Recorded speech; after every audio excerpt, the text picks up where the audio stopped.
नमस्कार दोस्तों, मैं अजीत द्विवेदी अपने यूट्यूब चैनल पर आज आप लोग को high school class 10th NCERT के जो चैप्टर 6.1 है यानी 6 चैप्टर त्रिभुज का है उसका पहले एक्सरसाइज लेकर आया हूं जो आप लोग के लिए मोस्ट इम्पॉर्टेंट है। अगर आप लोग का साथ रहा तो मैं ऐसे सारे एक्सरसाइज आपको करवाता रहूँगा। तो चलिए देखिए क्वेश्चन क्या है। क्वेश्चन है कोष्टकों में दिए शब्दों में से सही शब्दों का प्रयोग करते हुए रिक्त स्थानों को भरिए। सभी वृत्त होते हैं। तो देखिए सभी वृत्त क्या होते हैं, तो यहाँ पर आपको भरना है समरूप। सभी वृत्त समरूप होते हैं। अभी मैं इसको समझाऊंगा भी कि समरूप क्या होता है, सर्वांगसम क्या होता है, इनकी प्रॉपर्टी क्या होती है। पहले आप इसको देख लीजिए, फिर इसके बाद में नेक्स्ट वीडियो में इनकी प्रॉपर्टी को मैं समझाऊंगा। फिर अगला क्वेश्चन है कि सभी वर्ग क्या होते हैं, ये भी समरूप होते हैं। पहले देख लीजिए, जैसे वृत्त का मैंने बात बताया था, तो एक मान लीजिए एक छोटा सा वृत्त है ये, तो ये वृत्त अब एक इससे बड़ा भी वृत्त अगर बना दिया जाए, ये वृत्त है, तो ये दोनों क्या होंगे, समरूप यानी एक जैसा दिखाई दे रहा है। जिसका देखो समरूप का मतलब पहले क्या होता है, हम लोग इसको समझते हैं समरूप। समरूप को अगर हम अलग अलग करें तो क्या होगा, पहले सम मीन्स बराबर हो, रूप यानी समान हो, और फिर रूप चेहरा, जिसका रूप एक समान हो, एक जैसा हो, उसे क्या कहते हैं, समरूप कहते हैं। उसी तरह से अगर वर्ग भी बनाना हो तो एक मान लीजिए छोटा सा वर्ग है, एक इससे बड़ा वर्ग बना लीजिए, तो दोनों एक जैसे होंगे। इनके कुछ प्रॉपर्टी होती है, वो प्रॉपर्टी मैं लिखा दूंगा। तो ये सब क्या कहलाएंगे, समरूप कहलाएंगे। तो सभी वर्ग क्या होते हैं, यहाँ भी समरूप होते हैं। सभी वर्ग क्या होते हैं, समरूप होते हैं। इसके बाद में सभी त्रिभुज समरूप होते हैं। कौन से, मतलब ऐसे कौन से त्रिभुज होंगे जो समरूप होंगे, उस समद्विबाहु होगा कि समबाहु होगा। तो मैं आपको बता दूं कि अगर जो समबाहु त्रिभुज होता है, यानी समबाहु त्रिभुज है अगर, तो वो समरूप होते हैं। अगर मान लीजिए ये है, ये बी, ये सी है, ये कोई पी है, क्यू और आर, अब इनके सारी भुजाएं इक्वल होती हैं, इसलिए ये क्या होते हैं, समरूप होते हैं। मतलब समानुपातिकता इसमें होल्ड करती है। तो आपको यहाँ क्या भरना है तीसरे क्वेश्चन में। तीसरे क्वेश्चन का आपका जवाब है कि सभी समबाहु त्रिभुज, कौन से, समबाहु, सभी समबाहु त्रिभुज समरूप होते हैं। फिर इसके बाद में चौथा क्वेश्चन है कि भुजाओं की समान संख्या वाले, अगर मान लीजिए कोई बहुभुज बनाया जाए तो उनके समान संख्या में भुजाएं अगर समान हो तो बहुभुज समरूप होते हैं यदि उनके संगत कोण बराबर हों। इसमें यहाँ पर क्या रहेगा, एक मिनट थोड़ा छोटा कर दे रहे हैं जिससे समझ में आए। भुजाओं की समान संख्या वाले दो बहुभुज समरूप होते हैं यदि, अब यहाँ से आपको देखना है कि उनके संगत कोण क्या हों, बराबर हों। अगर उनके संगत कोण बराबर हों, यहाँ पर भर लीजिएगा आप, बराबर हों। दूसरा बात, तथा उनकी संगत भुजाएं समानुपाती हों। मैंने अभी बताया था कि समरूप की प्रॉपर्टी में ये चीज़ यानी समानुपातिकता देखना है और संगत भुजाएं बराबर हों, तो क्या कहलाते हैं, भुजाओं की संख्या समान हो भुजाओं की समान संख्या वाले दो बहुभुज समरूप होते हैं। वो तब समरूप होंगे यदि उनके संगत कोण बराबर हों तथा उनकी संगत भुजाएं समानुपाती हों।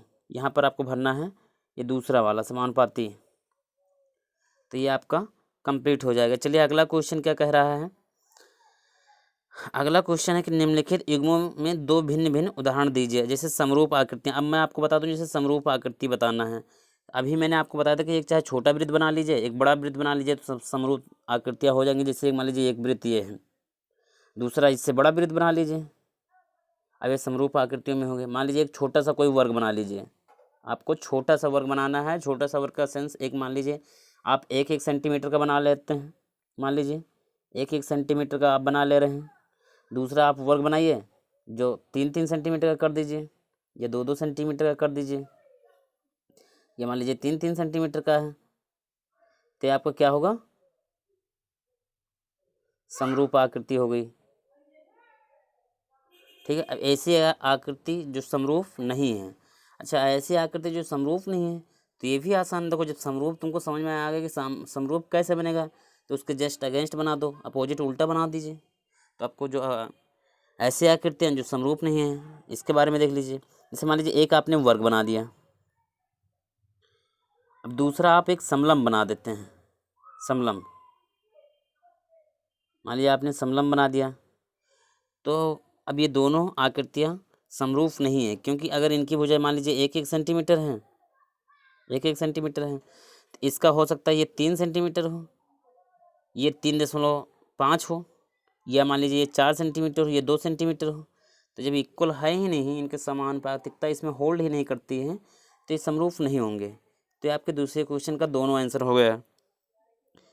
इसके बाद में अगला क्वेश्चन हम लोग देखें। अब ये क्या क्वेश्चन नंबर 3 है कि बताइए कि निम्नलिखित चतुर्भुज समरूप है या नहीं। आपको बताना है कि निम्नलिखित चतुर्भुज समरूप है या नहीं। तो हम लोग देखो क्या करते हैं, समरूप दिखाने के लिए सबसे खास बात है कि दो प्रॉपर्टी होल्ड होनी चाहिए। क्या है कि उनके कोण जो होते हैं, समरूप प्रॉपर्टी में अगर कोण है, जैसे कोण ए मान लीजिए ये बराबर हो कोण बी, ये बराबर हो कोण सी, और बराबर हो कोण डी। दूसरी प्रॉपर्टी क्या है कि ए बी, मान लीजिए कोई दो त्रिभुज हैं, तो यह समरूप है, तो A B upon B C, या ए बी अपान मान लीजिए पी क्यू है, अभी समझने के लिए बता रहे हैं। फिर B C upon Q R है, फिर सी ए अपान या सी डी कर लीजिए, C D upon R S है, और ये बराबर हो अगर D A upon S P, और यहाँ पर ए बी सी ये सारे अगर इक्वल हैं तब समरूप होता है। अब इसमें से अगर कोई एक प्रॉपर्टी नहीं होल्ड करेगी तो भी आपका समरूप नहीं होगा। चलिए अब हम लोग देखते हैं। तो आपको बताना है कि समरूप यानी चतुर्भुज समरूप है या नहीं। तो देखिए इसमें हमको करना क्या है, एक मिनट और इसको थोड़ा छोटा कर लें।